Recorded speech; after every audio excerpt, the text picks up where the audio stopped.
Hello, everyone. Welcome to Tennessee Deer Hunters. And tonight we are talking with Foster and Kathy Butts of Portland, Tennessee, and they're going to start the first of a series that we're calling Local Legends of Hunting.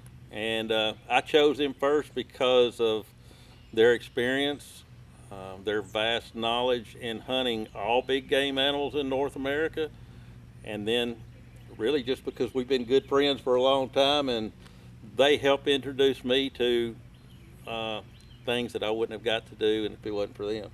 And so we're going to get in this. And the biggest problem about our interview tonight is I've got to get up to work in the morning, so we need to cut this off sometime, 8 or 9 o'clock. Well, we'll just run with it wherever it takes us. All We'll right. see how it goes. All right. We'll start with Foster. We'll start with you. You got into taxidermy just straight out of high school. Actually, I started when I was 11 years old. 11 years old. I took a correspondence course, the only course that was available. Of course, everybody took it back then, the Northwestern School of Taxidermy. Any Outdoor Life magazine had it in the back of it. And anyway, so at 11 years old, when I got involved in it, I said, that's what I want to do. And very few people know at 11 years old what you want to do the rest of their life. That's right. But anyway, I was blessed that we got into it. And back then, of course, just being Tennessee deer hunters, people don't realize back even in the 50s and 60s, there was no such thing as deer in Tennessee. There might have been a few in Cheatham, and there was a few maybe over around Catoosa. But other than that, they're just, we would all get together during Christmas, and all your buddies, and we'd go to East Tennessee, deer hunting around Catoosa somewhere. Anybody could even see a tail, Yeah. just running through the woods. You could spellbind the camp. I mean, it was just, Right. you could just, wow, what did it look like, Yeah. But that was it. I mean, if you could just see one. Yeah. Tell them how many years you hunted before you saw one. Well, I saw deer, but my first buck, I hunted 11 years before I ever saw my first buck. Wow. And It's people amazing, say, isn't it? why in the world did you keep going? And I think, well, you either had to like it because you wouldn't have. That's right. But and it was So the first you one I put your killed was a time in spot. right off from the beginning, didn't you? Yeah, but and deer will get more prevalent later on. But it was in the early '70s where I killed my first deer. Where did you kill your first deer at? Well, I hooked up with James Johnson. James was my partner in the taxidermy shop in Right. Madison. I remember He James. actually started that while I was in the service. Yeah. And when I got out, he was just swamped. He did everything, and I just did birds. So I do all his birds, and he'd do all our fish. And we realized we were not gaining no ground, and he's so far behind, and we partnered up and had a great partnership for years. And, Right. So he had a farm in Hickman County, and we went every weekend. Yeah. Kathy can vouch for that. He Yeah. did. He did. This was before she started joining you, right? Yeah. Yeah. So yeah, and Foster too is a Vietnam vet. He went to Vietnam in 1969. 69 and 70 is when, 69 and when I was there. 70, Yeah, come back. yeah. But fortunately, yeah, we made it out, and probably a better person for it, Right. But, yeah, but gosh, that was 40-something years ago, I guess. Yeah. Long time ago. Yeah. Because I had a 70th birthday here a few months back, so I bet you still outwalk most everybody. And a lot of the younger hunters Yeah. that come out to New Mexico, yeah. we always get a chance up in New Mexico. That's where our elk camp is at, and we've been there 37 years. But that's another story that fell in my lap years ago, and wasn't smart enough to turn it down. But anyway, it's been good to us, but we're there long enough to get acclimated before everybody shows up. Right. You got a little advantage, don't you? That helps. Yeah. I think you're being modest, but. So that helps anyway. That helps. So after that, somewhat after that, you started guiding Alaskan brown bear. Well, actually, a taxidermist is always welcome in any camp. Yeah. And I had befriended a friend of mine, Jerry Crawford, and I went to Alaska one time together. And it was a friend that he met, was a neighbor and a game warden in Alaska. And after that, we met some people up there, the Grassers, Marlon and Ed Grasser, and they had invited me up the first year to come up. We went up when they had the fishing lodge, and actually I had went up and checked it out, and then we helped them set up stuff, and came back. And at the time I had mounted some stuff for Johnny Cash.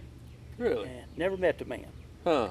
And so anyway, I had sent a note. They had a front page picture on a magazine about the new lodge and everything, and just wrote him a note because he had his main guy that picked up his work would come and go and take it back to Hendersonville. And wrote him a note to Johnny. I just got back, and this is a pristine lodge. It hadn't been commercialized yet, and everything is just phenomenal. It's all brand new in the middle of nowhere. And I think you and John Carter would enjoy going up there. And about a week went by, and I get a telephone call. Walter, John Cash. It sounded like he's in the bottom of the whale, you know. Yeah. It wasn't anybody. You could tell it wasn't nobody impersonating him. That was for sure. Right. But he said, got the information, and would you line this up for me? So I said, I'd be glad to, Johnny.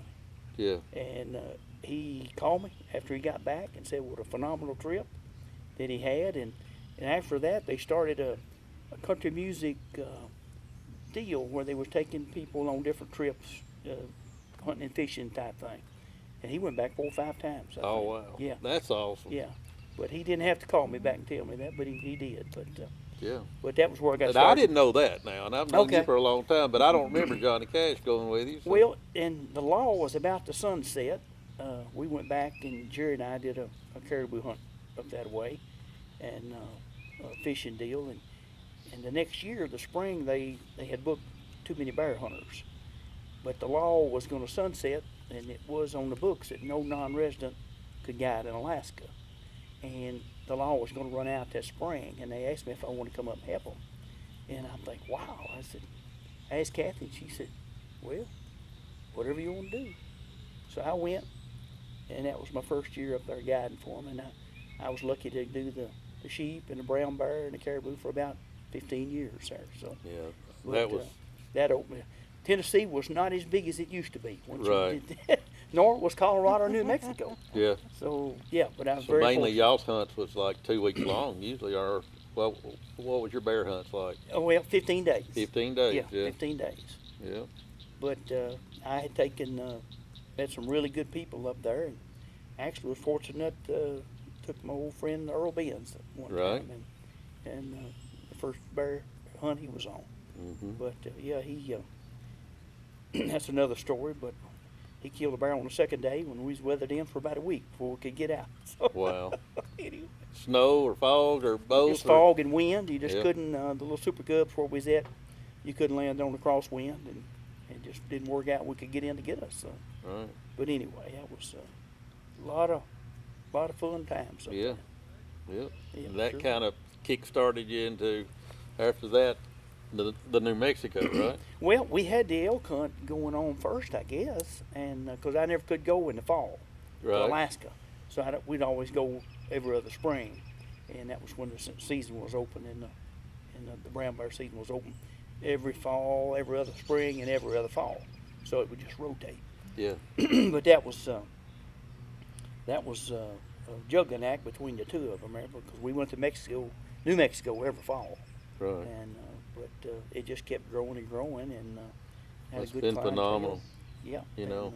yeah. I mean, I was there in the early days. I The mean, very- when I was there, yeah, it was maybe early y'all had been stages. a couple of years. Oh yeah, just hadn't been there but a year or two. A year or two when I went. I Yeah. think David was there the year before you came. Said you got to do this. And, Yeah, yeah. And he was exactly. working with you, so Yeah. yeah. And then I was there as much as I could be after that for And 5, 6, then 7, or 8 you years. guided for us several years. and Yeah. that was, Enjoyed that. Yeah. I had a great time always in their camp. I mean, if you're looking for somebody to go with the elk hunt, you're not going to find anybody any better, because you're going to be treated good, you're going to have a good time, and the hunting's going to be great, and you're going to be with somebody that's experienced. I mean 30. How many years you been doing that This is now? going to be our 37th year 37 on years the same piece of property. on the same property. And So I'd that's- say he knows it pretty good. Well, Both there's of them another do. that knows it There's real another good, one too. good. If we don't, we're doing something wrong. Yeah. Now you started hunting. How'd that transpire again? Uh, I started out hunting in Colorado when we were still going to Colorado before New Mexico. And he introduced me to shooting a bow, and then hunted with him that one year. And then, I didn't hunt for a few years after that, but our boys were small. And then eventually, after our boys grew up and got older, then I started going and spending a couple of weeks in camp. And then when the boys were in high school or were first out of high school, I started going and staying for the entire season. And I was guiding then. And I don't know, I've been guiding now for, oh my golly, I don't know how many years. Ever since Hitler made corporal, I think. But that's a long time. Yeah, I mean, hey, I don't think I've been guiding quite that long. hey, there was Foster and Kathy way before there was Lee and Tiffany. Let me tell you. But it's been a while anyway. But I enjoy it. Elk hunting is my favorite of all of them because it's a lot more active style of hunting than whitetail is. I love to whitetail hunt, but it's really hard for me to come back home from elk season and sit in a tree stand. Right. Because I'm constantly listening. Yeah. Because you listen for the bugle of the elk, and then you move in close and set up and then try to call them into you. But with whitetail, it's like we were talking about before, is that there's a lot of different facets to whitetail hunting. Right. And it's reading the sign, knowing where to put your stands, when to be there, when not to be there, Right. all of that. So it's different, but Yeah. it's, and I've hunted just about everything, I think. Yeah, you have. Especially when I got into being a freelance outdoor writer, then I had a lot of opportunity to go to a lot of different places and hunt with a lot of different call companies and gun companies and things like that. So, Now, you were Unfortunate. like the first woman on the Mossy Oak team. Mm-hmm. I thought so. What year was Eons that? ago. I won't say what year. We No, won't say what- she was actually, just the first It one. was actually in the 90s. In the 90s. Yeah, I was the first lady on what they called their elite hunting team, and got to hunt with a lot of the guys. I got to hunt with two of the rodeo guys, J.W. Hart and I'm trying to think of the other one's name, McBride. But anyway, got to hunt with some interesting characters and a lot of the guys in the hunting, in the call business that were just a hoot to hunt with. And, all in all, I'd say everybody that I had an opportunity to hunt with were just super, super Yeah. nice. Really genuinely good people. Yeah. And enjoyed it, and I learned a lot about it. Right. And it's kind of been a joke between Foster and I because I got to hunt with a lot of the turkey hunting guys. And that's the one hunting that Foster and I generally don't do a whole lot together with because we differ. Really, I mean, he goes for about an hour in the mornings and he's ready to Yeah. go get If on the they're not tractor. gobbling, you're done. And I used to go and I used to hunt them all day long. Now Yeah. I've gotten older now and I don't hunt them as hard as I used to, but we used to get aggravated with each other because we had our different style of hunting. It's time And to so be breaking some ground up and put a food plot in. Yeah. I think I'll go get on the tractor now. So, I'm kind of the same way now, so. Yeah. but it's been good. I was a freelance outdoor writer for about 20 years. Mhm.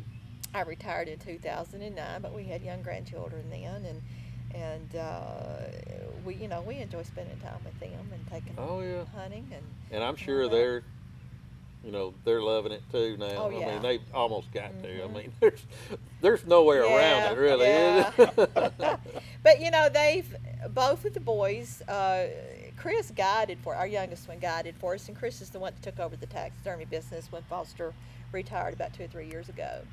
And so he guided for us in elk camp, and Jeremy's been out and hunted with us several times. And we actually did a hunt when Jeremy first got out of college, and all 4 of us hunted bow season for elk, and we've had a lot of fun. Yeah. It's been, the elk hunts have been our mainstay, a big part of our income, has put the kids through school, Yeah. but it's given us opportunities to do things and Right. meet people and it's been a lot of fun. Now you had some key people that helped you when you got started writing too. Though, you might wanna I mention, did. but, There's two guys in particular. One was John Sloan, Yeah. who is a freelance writer, but he's also been an editor for some of the magazines too. But John was the one who actually encouraged me to get into outdoor writing because I was a female, and the other thing is that I was an accomplished archery hunter for Right. big game. And then the other one who really helped me a whole lot was Jim Zumbo, who was one of the hunting editor for Outdoor Life. So Yeah. those two guys are probably my biggest influences that really helped me a whole lot. And then the other one was Tony Knight, who with Knight Rifles. Right. He kind of took me under his wing. Now Tony's no longer with us. He died Yeah. a few years ago. But Tony really helped me out a whole lot. He really taught me how to shoot a muzzle loader, all the ins and outs, and how to sight them in, and all of that. And we got to do a lot of fun hunts through knowing Tony too. Yeah. So. Well, y'all was doing the governor's hunt up there. Didn't you do a governor's hunt up Oh, there? yeah. or We something did for for several years with them. Mhm. How many years did you do that hunt? Oh my. I don't remember, but it's the only place I knew everybody's name. Governor. Well, No, it was just one governor, Yeah. but he was very supportive of the hunting industry too. Oh yeah. right. Yeah. Well, that's yeah. always good. Yeah. I wish we had that kind of support now, Yeah. but that's Oh, another yeah. topic. But Mhm. Very supportive of the hunting industry. yeah. So so y'all, how long y'all been married now? Oh, No, she looked at you. We got married in 1974, 40 so it's 40 been something. 40 it's been years. 45 years. 45. Mhm. I was gonna say 47. I just wanted to see if you knew. Oh, I didn't know. You got caught in that once before. Uh. That's a deer in the headlights look. Now your elk camp. Now you got lodge and everything on the property, or We actually were able. It was having leased that property, for 30-something years. Then maybe 8 years ago or a little longer, the girls wanted to sell part of it, and the economy was in the bottom right then. It just bottomed out, and I don't know, it just wasn't a good time to people interested in buying any hunting property.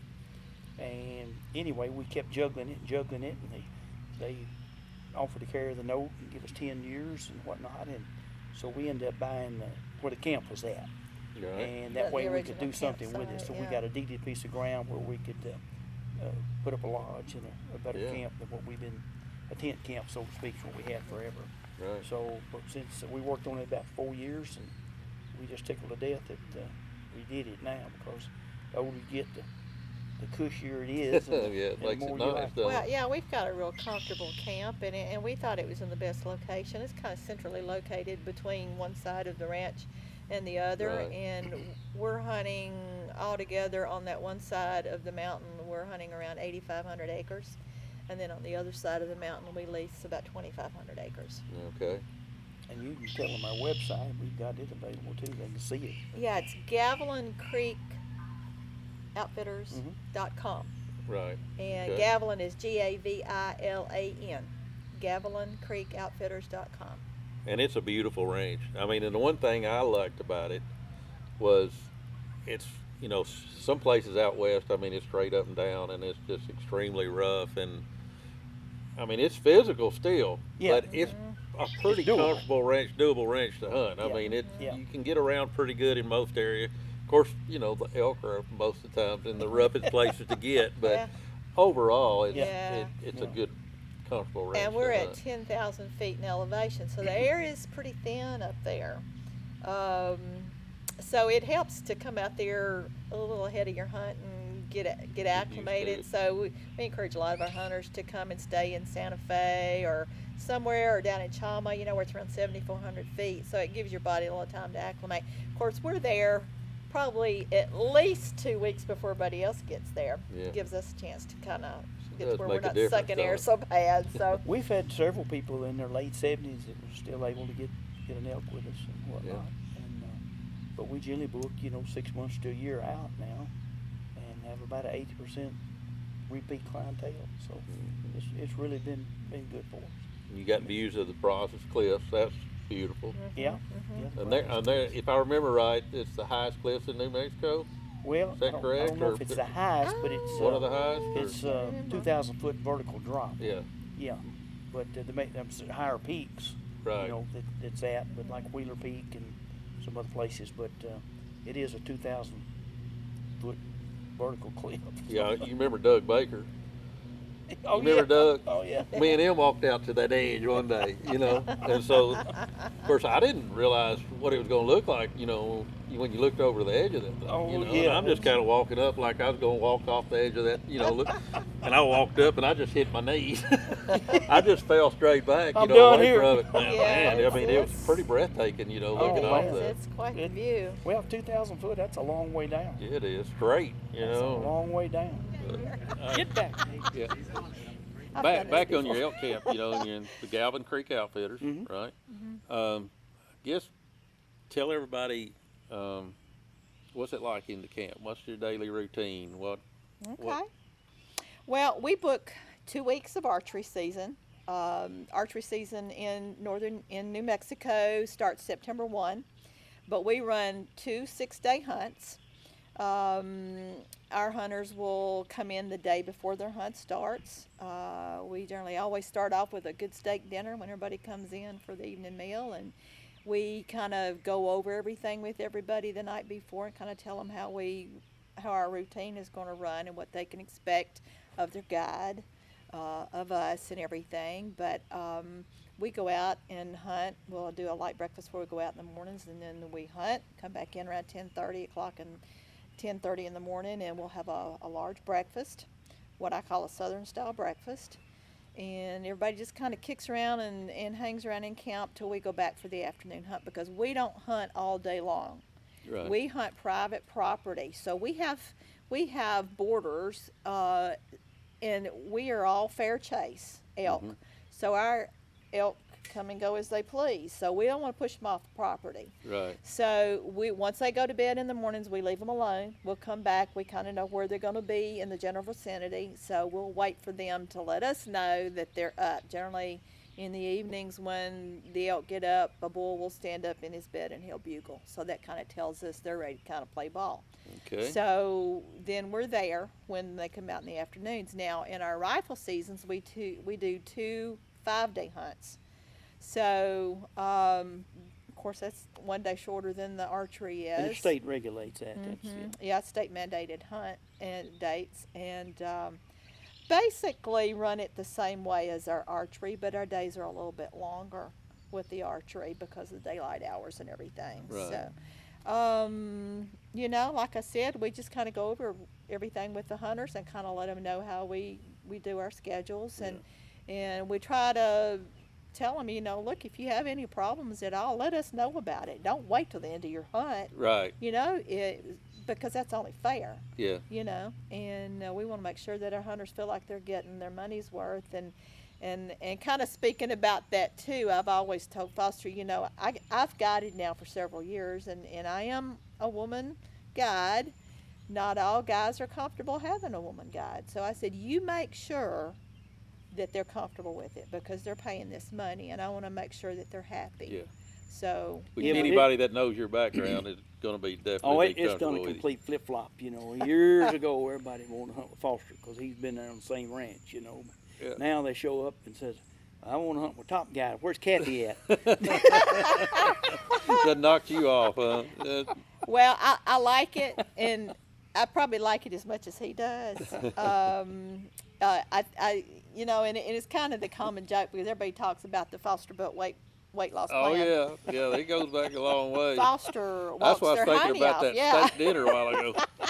But I've Yeah, been he known needs to, that I've been steak known dinner. to do that too, because I like to walk a whole lot. I like to keep going until I find the elk, and sometimes you got to cover a lot of ground. You Yeah. remember that very well, Oh yeah, because you did that too. yeah, And you know that sometimes you just got to keep going till you find them. right. You know, so that's a lot of it. Is we know where the elk tend to like to hang out. Now it's you know, it kind of varies a little bit from year to year, but we typically know what the elk like to do. So. Not to change the subject, is Vern still with us? The one he used to bring out. You know, I don't know. I've kind of lost contact through the years. You know, Okay, I just with wondered him. because I don't think so though. I know we came several Yeah. years there. Yeah. Yeah. good guy. Yeah. Good guy. Well, sitting back with y'all, it brings back. Of course, that makes me want to go back to elk camp. Yeah. One thing, because I had so many great memories of there. Yeah. Because I did like 4 or 5 birthdays out there. Yeah. My birthday fell on October 10th. Well, And you so were I always had out there several then, good yeah. birthdays out there, and Mhm. just a lot of good Yeah. memories. But I mean, the biggest thing for y'all hunted it so long. I mean, the same ranch, and But I still every year I enjoy it more every year I go. I guess knowing because I'm getting older and running out of time and it reach a point where you're not going to be able to do it. But yeah, you think this may be my last year, But I don't know. It means more now. It seems like it ever did. So right. and look forward to it. It's kind of the same way for me. I mean, through the years, so many of my friends, slowed down, quit. Yeah. And, as far as on the whitetail goes, that passion is stronger. I Yeah. think it's stronger than it's ever been. Yeah. And, just kind of keep on plugging along, still hit it hard. What did we say? How many years was it since you was in the bear camp with us up in Alberta when we had that one? That was like 2000. No, that wasn't no 2000. That was like 1995. 95, 94, Somewhere 95. around 95. Somewhere around in there. 96. Jeremy graduated in 96. Chris in 98, and both of the boys went out to Harvey's Alberta bear camp at graduation. Mhm. So I'd say probably we were doing that camp in probably 94, 93, 94. Yeah, That sounds Yeah. about right. I remember Yeah. when Jeremy was graduating, I said, now, Jeremy, I'll fly in.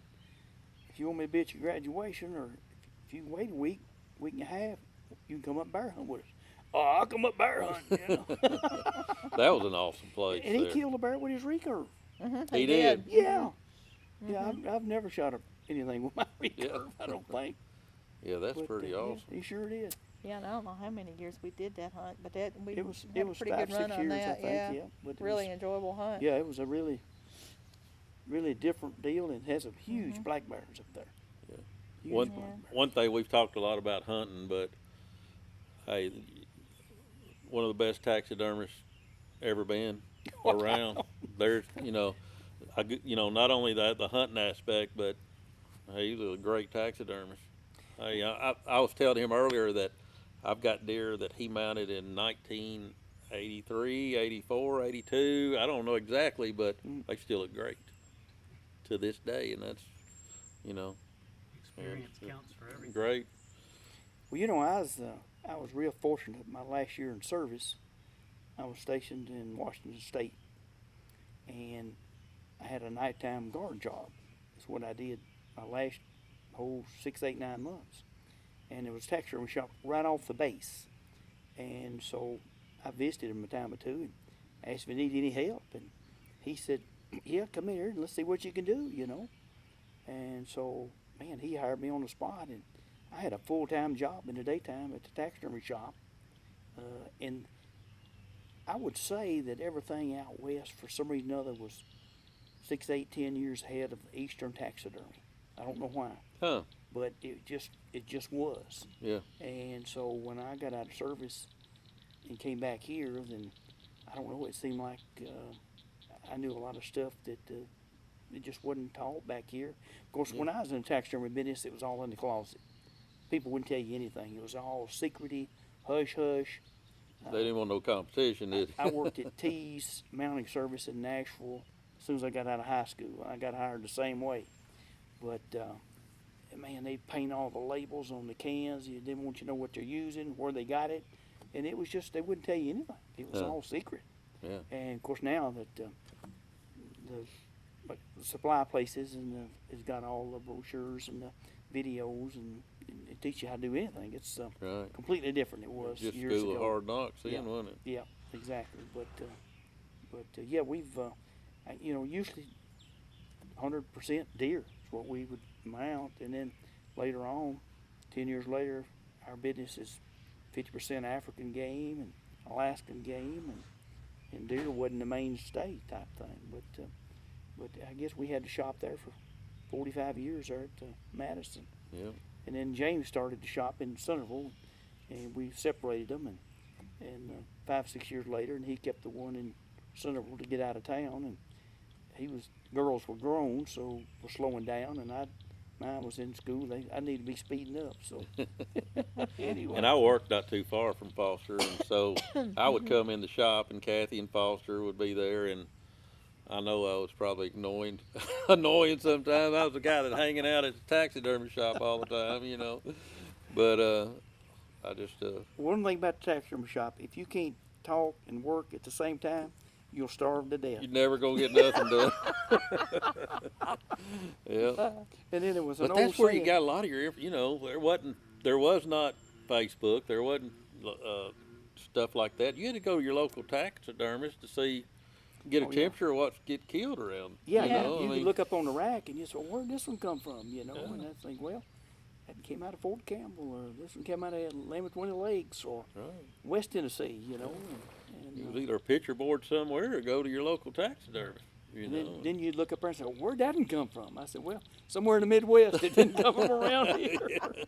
Yeah. And then later on, you'd see a real monster in there, and you'd say, where did that one come? I said, well, that's store bought. That's a high fence. That's a shake and bake right there, you know. Yeah. Oh.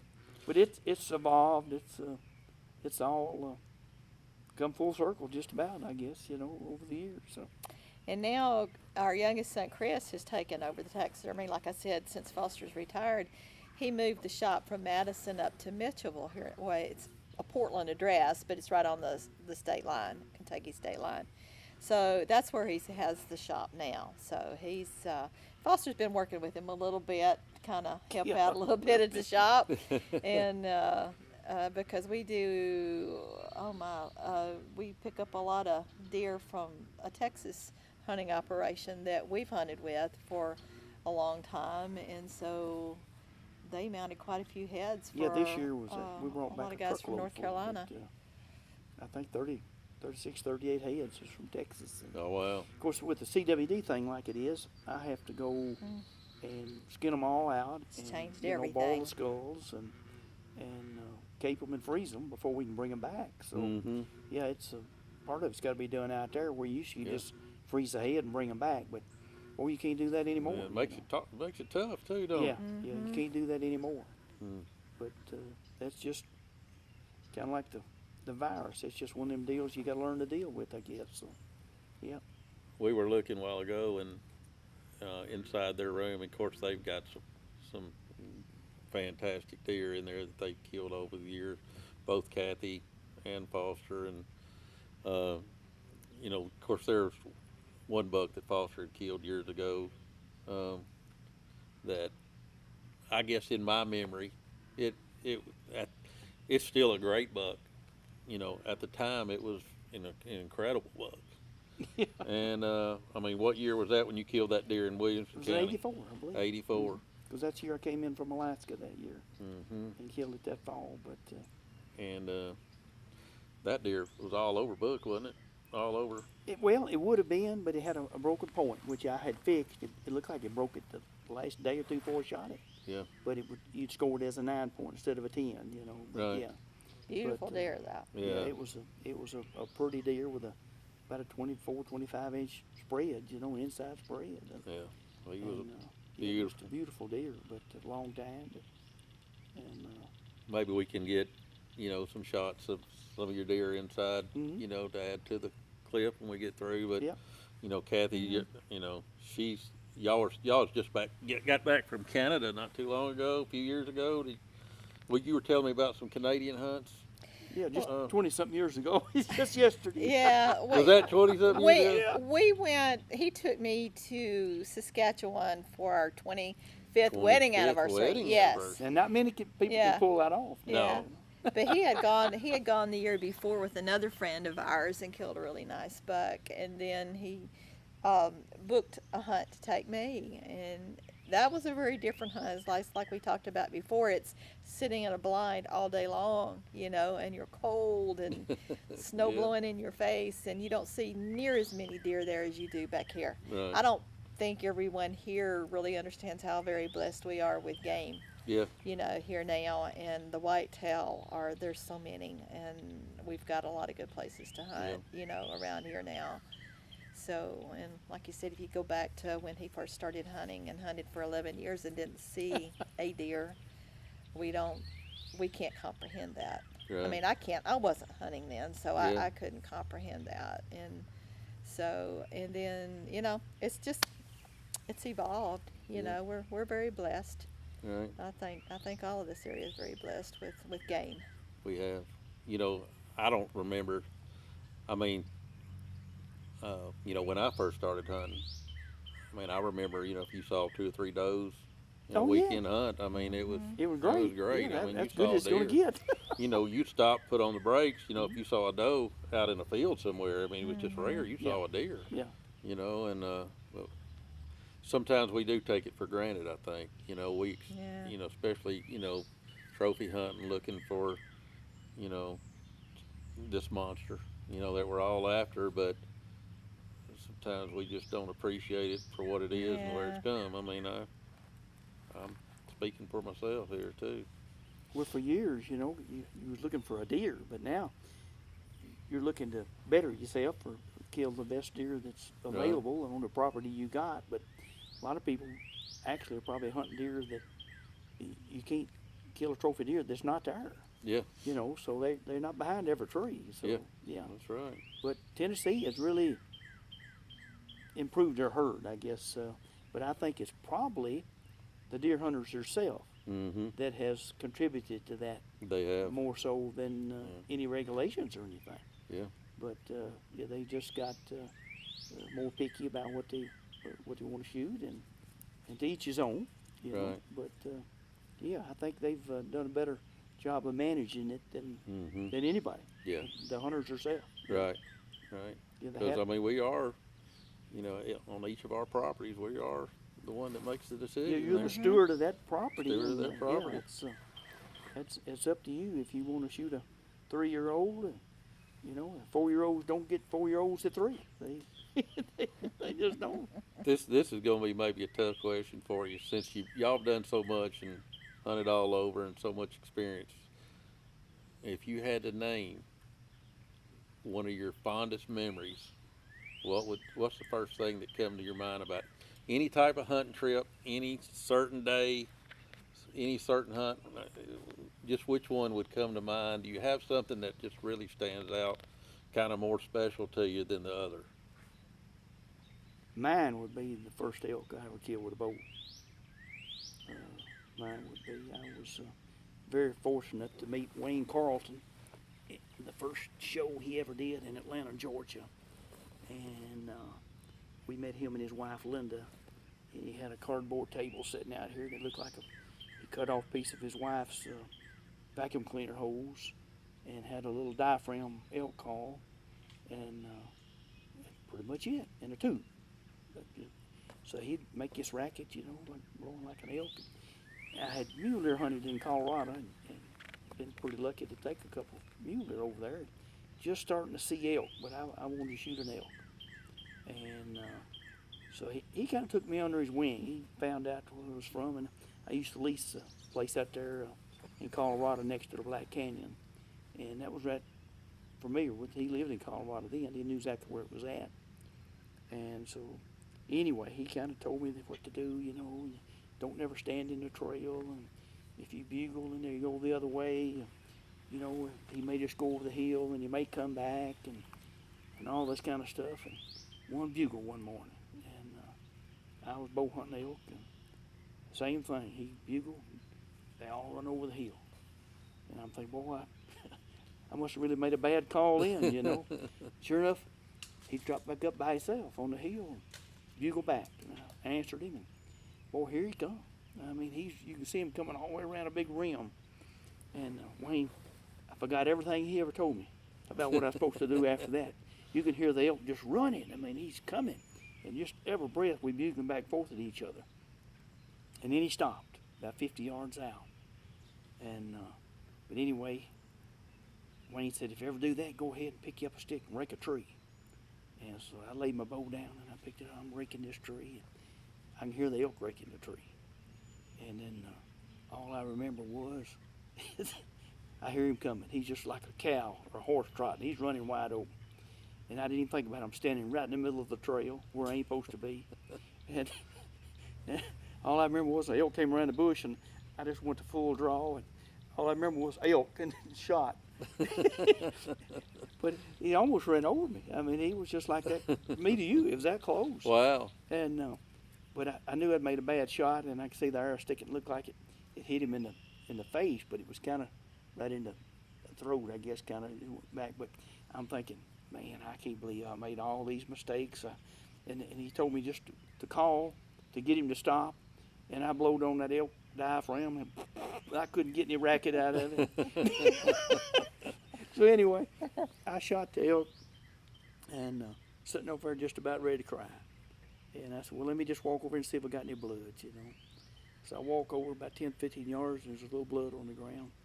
And I walk over, and it was just a real steep spot where he fell off about 15, 20 foot. And the elk had went off that steep spot and is laying upside down right there at the bottom of the hill. Wow. And it had caught his jugular veins, what he called. Oh. Terrible shot. I wasn't proud of the shot, but The that was results my was first good, elk, wasn't and I'll never forget it. Wow. And And every you one was of them will hooked be from then different. on out, wasn't you? Oh, I was hooked. Yeah, I was Yeah. hooked. But that was quite an experience. What about you, Kathy?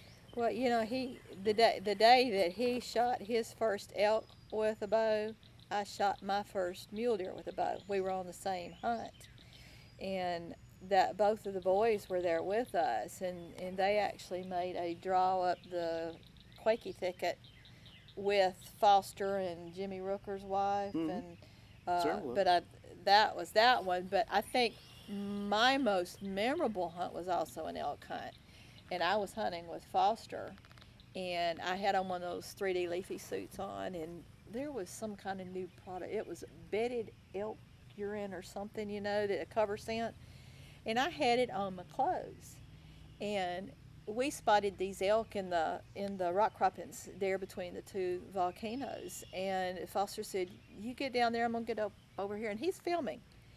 And he said, "I'm going to call over here." Well, I do the very thing that he's already told, or Wayne's told Foster not to do. I knelt down in the trail,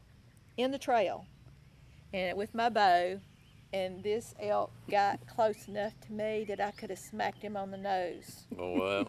And I'm thinking, okay, now what do I do? And I mean, I'm kind of looking at my reflection in his eyes, and I think I got to draw in self-defense, you know, because he's still coming. Yeah. And when I drew, of course, that bull just, you know, and he whirled and ran off, and I'm still at full draw, and I just followed. I thought, I've hunted with him enough to know that he's going to stop this elk. He's going to call. He's going to make him stop. Right. And that's exactly what he did. And the bull was 27 yards. The bull stopped, turned around, and looked back in our direction, and I shot him. So that was probably my most memorable because he was so darn close. That's awesome. You know, and I thought, this bull's going to step right on top of me. And to him, I probably just looked like a bush. Yeah. You know, just a bunch of leafy stuff there, you know. But anyway, that was my most memorable. Yeah. Now, you had another close call, though, that later on we didn't end up getting the bull, but we were coming out one morning up on top of the mountain, and a piece that we don't have anymore. But we got to messing with some turkeys. We were calling to these turkeys. I was trying to figure out which one you were talking about. And anyway, these turkeys, every time you'd call, they'd gobble. You'd make an elk call and they'd gobble. Mm-hmm. And we just thought that was cool, you know. And all of a sudden, we're thinking we hear a bear coming off top of the hill behind us. And all you heard was like, oh, oh, oh. Sounded more like a I think, bear. what is that? And it keeps getting louder and louder, and you hear rocks rolling, and we were sitting side by side or standing side of this tree. It's an elk, it's an elk. And it was a big bull coming off the hill. And he got behind the tree really fast. This is a split trunk aspen tree. And I'm standing here in front of it, and here comes this big bull down there. I mean, just coming straight this way. And he had to turn his whole rack, his whole head, to come around that tree. And when he did, I had to I had to lean out of the way to keep from Wow. getting hit by the antlers. And then he winded Foster, or he winded me, and I mean, man, he whirled so fast and went straight back up that mountain. And I couldn't make my thing. And we're kind of looking at each other like, we're not believing this. Here we are playing with the turkeys, Yeah. you know, and here comes this bull. But that's not the first time. I mean, that's not the last time that happened to me. I actually was guiding a hunter, and this is when the turkeys first started coming into that area, and we're hunting up in the west in the dark timber, and here comes a turkey up through here. So I bugled at him, tried to make him gobble. And my hunter's right behind me, and he puts his hand up on my shoulder. He said, "Turn around." And I turned around, and there's a 5x5 bull standing right behind us. I'm thinking, get your gun off your shoulder. Yeah. But I mean, you know, just stuff like that. Yeah. I mean, it's all that stuff is stuff that you always remember. And I'm sure, I mean, how many bulls have you told me Oh. earlier, how many bulls have you taken on your... I was counting it up. I think we're right at 600 bulls off the same piece of property.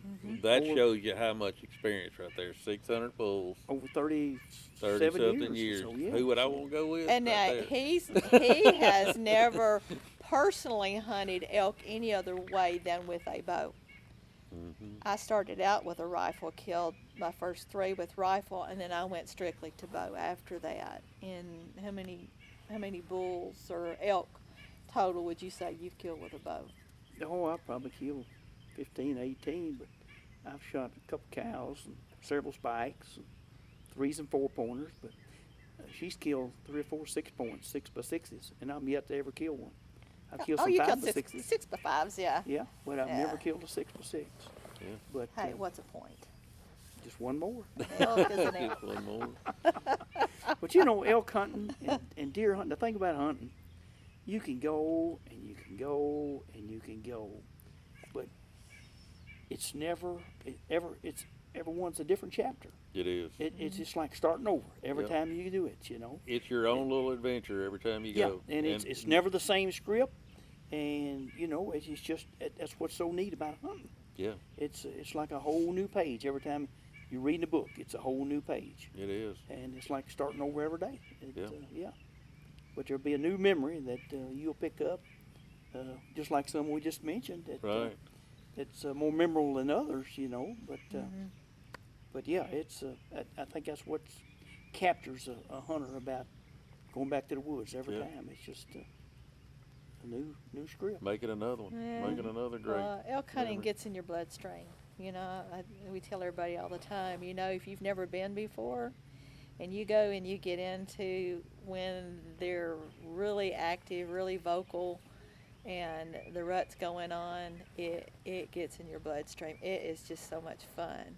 Yeah. And, you know, we tell everybody all the time, you know, you can kind of take everything you know about whitetail hunting and just toss it out the window with elk Right. because it's so totally different. Right.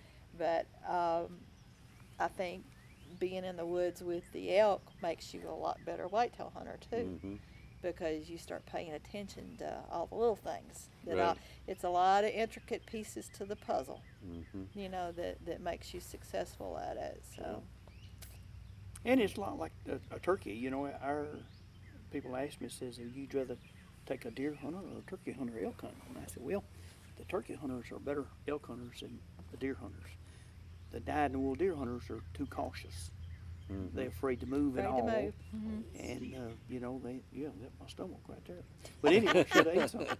But yeah, anyway, it was. They're used to, you know, the Running and similar gunning. game, you know, running Yeah, and and gunning calling. and calling. And so yeah, they Same technique. are just more used to calling and seeing what the response you get from the turkey, and the turkey will tell you what he likes and what he don't like, and the elk will too. Yeah. Say the same thing Sometimes. sometimes. Sometimes they come in and never say a thing. So y'all be. One other question I got for you. All right, a lot of our viewers never probably elk hunted, not sure what it's like. Let's talk about what they would need to bring. Let's talk about, I guess, being prepared for the hunt. You know, is there some things you'd recommend for somebody coming out? You know what? This is June 1st.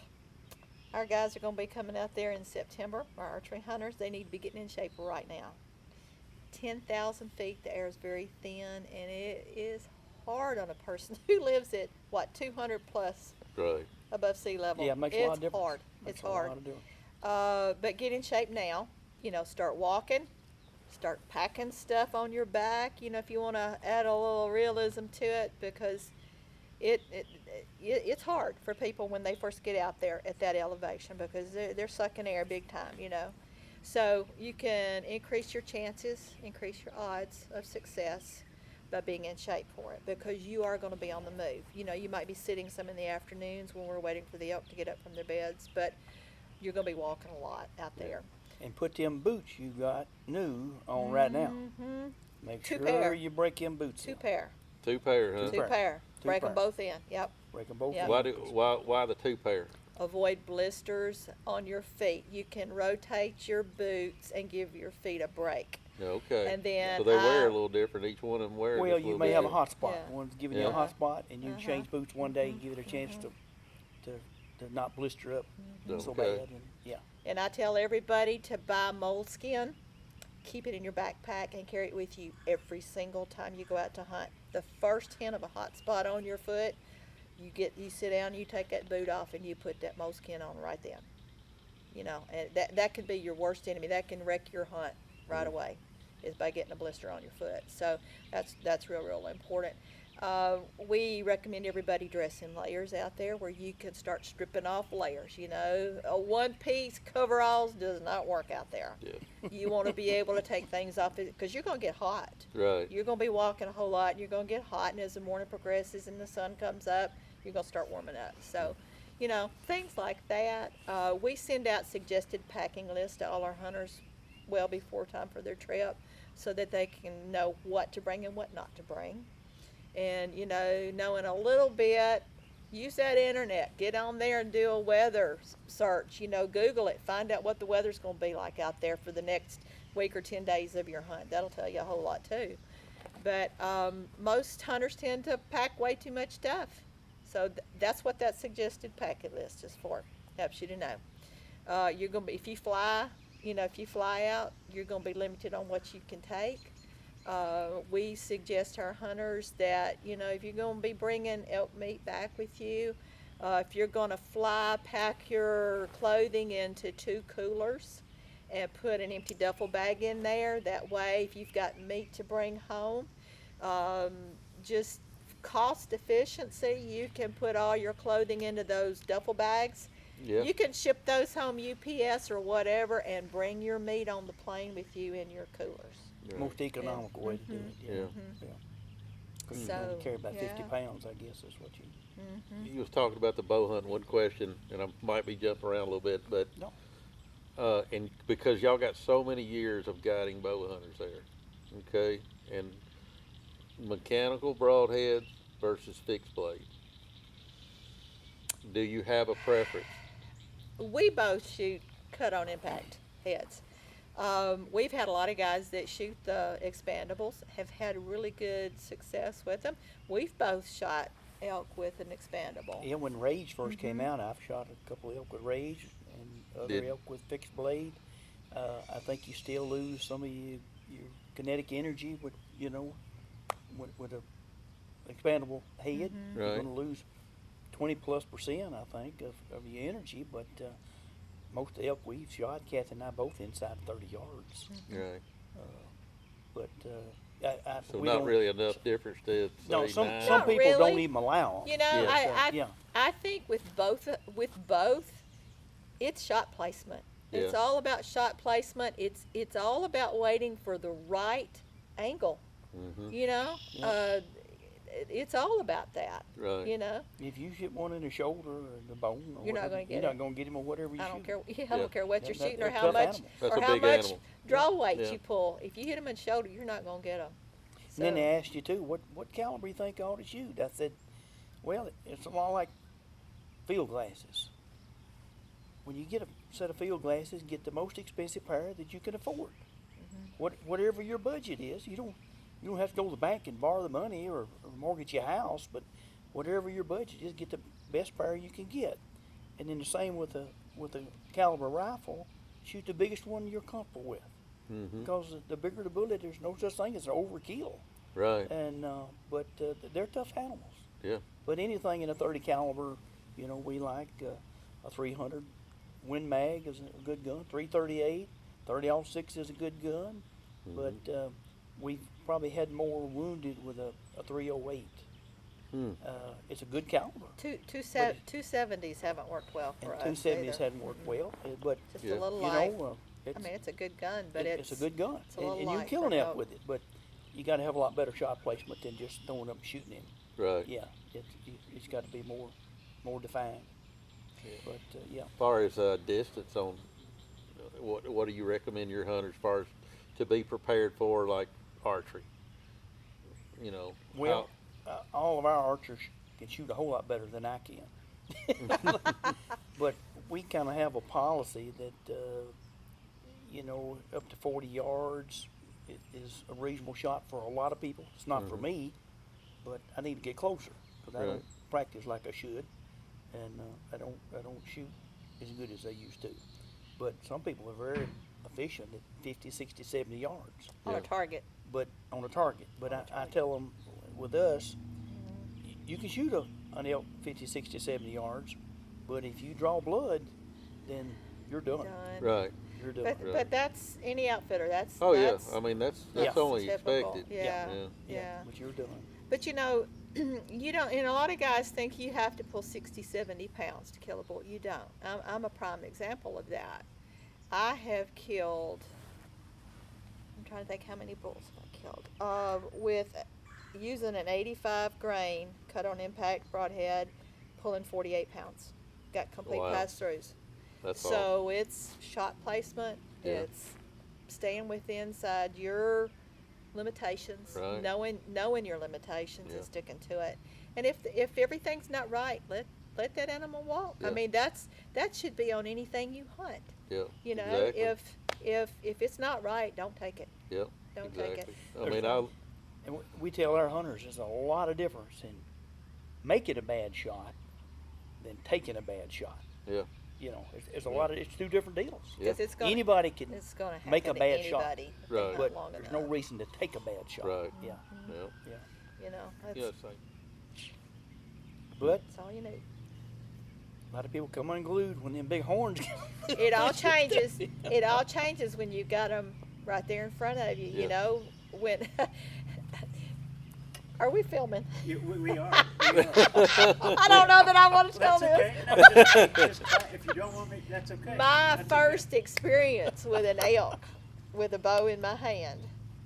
He called in. This was a little bench there, and we called this "Oh Faithful," because this bull would bugle every time you went. This is Didn't back matter. when I first started hunting. I call him Dr. Pepper. 10, Yeah. 2, or 4. It don't Oh matter. yeah, he was He's bugling. right off in the hole too.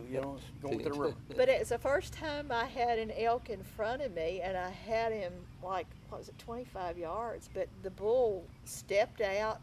He walked broadside right in front of me, bugled, stretched out, bugled, peeing all over the place and blowing snot everywhere. And I was like, I mean, I forgot to draw.